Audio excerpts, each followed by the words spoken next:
যখন আত্মহত্যা করেন তখন আমার বয়স ছিল 14 বছর। অনেক কিছুই বুঝি আমি।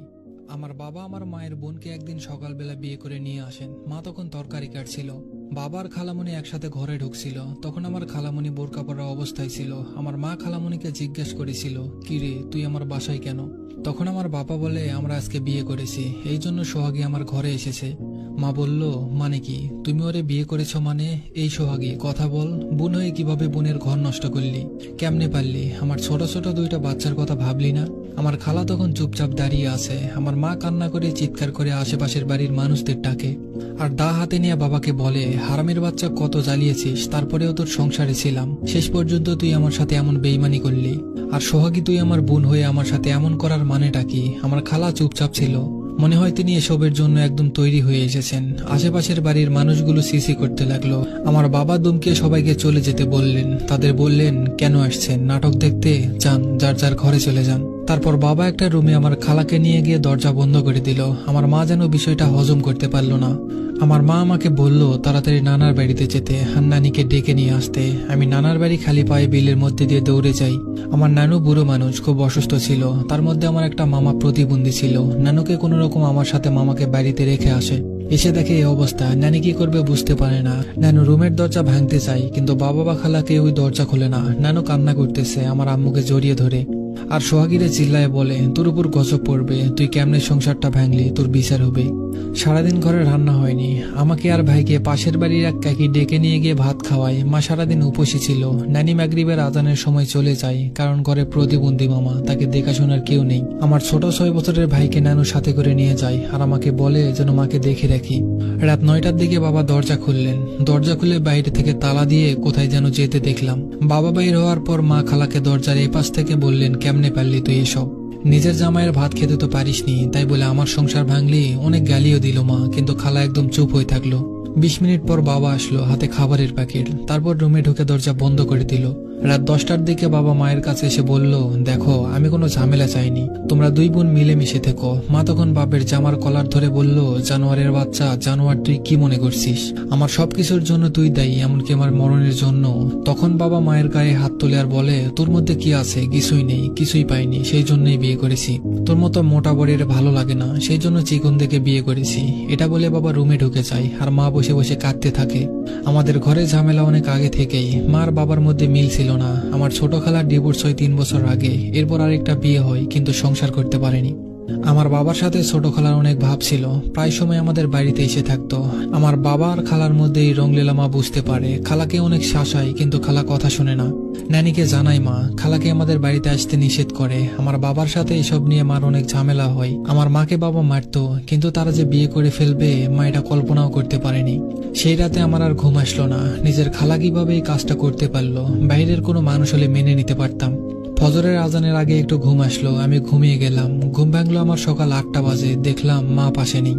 আমি ঘুম থেকে উঠে বাথরুমে গেলাম। বাথরুম থেকে এসে পাশের রুমে গেলাম, দেখলাম দরজা বন্ধ, জানালা খোলা ছিল।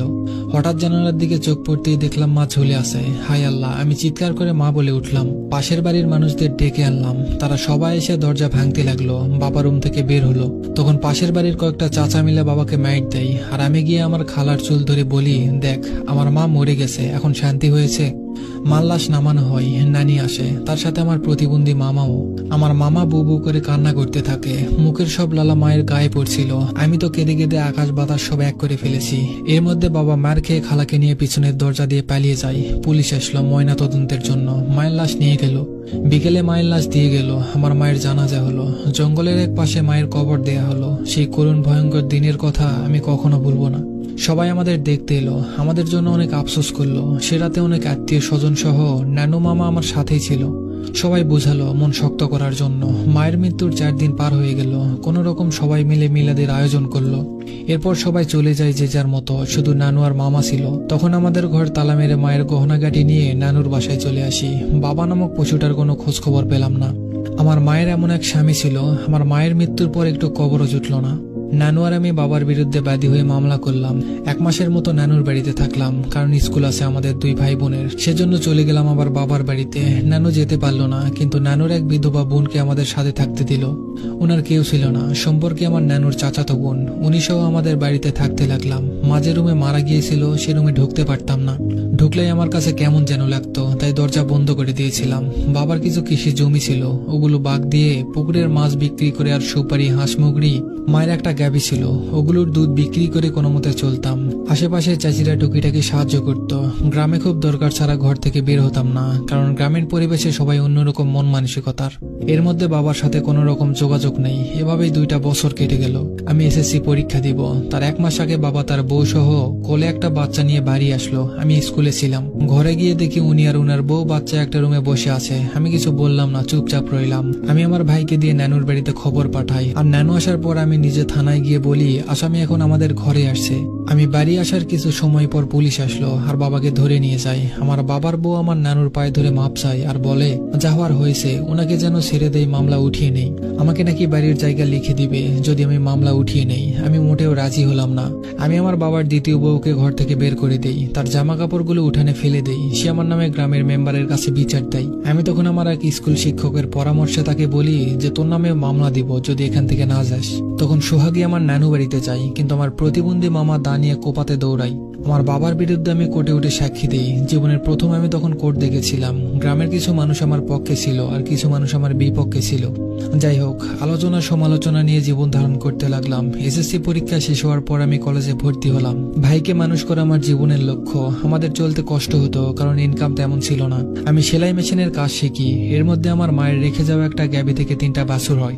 আমার ভাইয়ের যখন 11 বছর বয়স, তখন তার টাইফয়েড হয়। তার চিকিৎসা করানোর জন্য একটা বাছুর 15,000 টাকা দিয়ে বিক্রি করে দিই।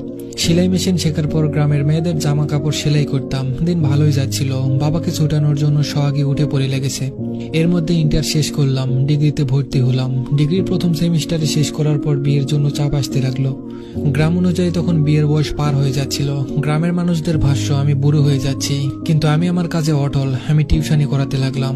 আলহামদুলিল্লাহ, টিউশনি করে মাসে 10,000 টাকা পেতাম। 35 জন ছাত্রছাত্রী পড়িয়ে 10,000 টাকা আয় করতাম। তখনকার সময় তো গ্রামের টিচারদের এত দাম ছিল না। এর মধ্যে বাবা জেল থেকে ছাড়া পায়। জেল থেকে তার বউকে নিয়ে এসে আমাদের বাড়ি থেকে বের করে দেয়। আমি তখন পুলিশ নিয়ে এসে কোনো রকমের বাড়িতে ঠাঁই নিই। তার মধ্যে তিনি আমাকে আর ভাইকে স্বেচ্ছায় ত্যায্য করলেন। আমাদের কোনো কিছুই দিবেন না। কোর্ট থেকে তিনি উকিল ধরে ত্যায্য করলেন। আমি কোনো রকম পুলিশ উকিল সব ধরে ঘর থেকে বের হলাম না, কিন্তু সম্পূর্ণ আলাদা করে দেয়। ওনার কিছুতে হাত দিতে দেয় না। আগে মাছ বিক্রি করতে পারতাম, এখন সেটাও পারি না। এসব করার জন্য আমাকে একটা বাছুর বিক্রি করতে হলো, কারণ টাকা না দিলে তো আর কেউ খালি খালি দৌড়াবে না। মাকে অনেক মিস করতাম। আজ মা নেই বলে জীবনটা এমন। এর মধ্যে বাবা আমার নামে পুরো গ্রামে বদনাম করত, সোহাগীও বদনাম করত।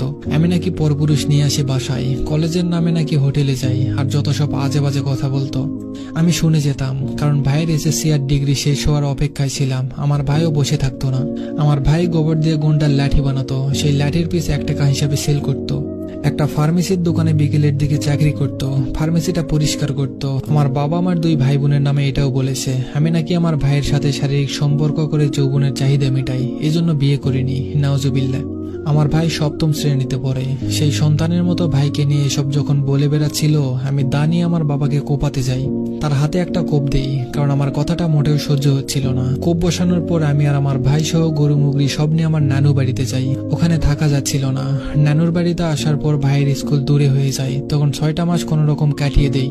ভাইকে নানুর বাড়ির দিকে একটা স্কুলে ভর্তি করিয়ে দেই। নানুর বাড়িতে গরু পালন করার জায়গা ছিল না, তাই গরুগুলো বিক্রি করে দেই। আর আমি একটা স্কুলে শিক্ষিকা হিসেবে জয়েন করি। মাসে বেতন 6,000 টাকা। টিউশনি করে প্রায় 12 থেকে 13,000 টাকা পেতাম। কিন্তু আমার নিজের পড়াটা কমে গেল। আমার বাবা এত শয়তান যে শেষ পর্যন্ত আমার নানুর বাড়ির এলাকায় এসে আমার নামে বদনামি করে যেত। তখন আমি বাবার নামে একটা মামলা দিয়ে দিলাম, মানহানি সহ আমাকে হত্যার চেষ্টার একটা মামলা। তখন বাবাকে পুলিশ নিয়ে গেল। আর আমার বাবার বউ আমাকে আমার নানু বাড়িতে এসে চুল ধরে মারতে লাগলো। তখন আমার ভাই তাকে ইচ্ছা মতো মারলো, আমার মামা সহ। অনেক করুণ কাহিনী, যা বলে বোঝাতে পারবো না। আমার ডিগ্রি শেষ হলো, ভাইয়েরও এসএসসি শেষ হলো। আমার নানুর বাড়িতে 3টা বছর কষ্ট করে কাটিয়ে শহরে চলে এলাম ভাড়া বাসায়। গরু বিক্রির টাকা ছিল আর কিছু টুকিটাকি টাকা জমিয়েছিলাম। আমার নানুর ওই চাচাতো বোনও আমাদের সাথে এলো। আমার মায়ের মৃত্যুর পর থেকে তিনি আমাদের সাথেই থাকেন। শহরে এসে 4,000 টাকার একটা বাসা ভাড়া নিলাম। ভাইকে একটা কলেজে আর আমি একটা সিটি কলেজে ভর্তি হলাম। আমি একটা ডায়াগনস্টিক সেন্টারে চাকরি নিলাম। শহরে 2টা বছর এভাবেই গেল। প্রেম ভালোবাসা জীবনে আসেনি, কারণ এই সুযোগটা দিতাম না। আর আমার মাথায় এগুলো আসতো না। ভাইয়ের ইন্টার শেষ হওয়ার পর ভাই একটা ডিবি লটারি পেল আমেরিকা যাওয়ার। আমি যেতে দিতে চাইলাম না, কারণ একটাই, বাবা আমাদেরকে ত্যায্য করেছিল। দুনিয়াতে আমাদের তো আর কেউ নেই। ভাইও তবু চোরাচুরি করে চলে গেল। মায়ের গহনা বিক্রি করে গরুর টাকা আর জমানো টাকা সহ 20,000 টাকা ধার করে নিলাম। আমার ভাই আমেরিকা চলে গেল। ভাই যেদিন যায় আমার বুক ফেটে এত কান্না আসে। আমার মা মারা যাওয়ার পরেও এত কাঁদিনি আমি। ভাই আমেরিকা যাওয়ার পর আর পিছনে ফিরে তাকাতে হয়নি। আমি দেশে এমবিএ শেষ করে একটা কোম্পানিতে জব করছিলাম, আর ভাই ওখানে চাকরি করছিল। ভাই আমেরিকা যাওয়ার 6 বছর পর আমাকে নিয়ে যায়, আর আমার ভাই সেখানে এক ছেলের সাথে আমাকে বিয়ে দেয়। ভাই এখনো বিয়ে করেনি। আলহামদুলিল্লাহ, স্বামী আর একটা সন্তান আর আমার ভাইকে নিয়ে ভালো আছি। দেশে এখনো যাইনি, তবে যাওয়ার ইচ্ছে আছে। আমার বাবার খবর তেমন জানি না, শুনেছি তার 3টা বাচ্চা আছে, সুখেই আছে নাকি। আল্লাহ একজন আছেন, তিনি সবার ভালো করবেন। গল্পটা ভালো লাগলে অবশ্যই কমেন্ট করে জানাবেন, আর নতুন নতুন গল্প পেতে অবশ্যই চ্যানেলটা সাবস্ক্রাইব আর পেজটা ফলো করে দিবেন।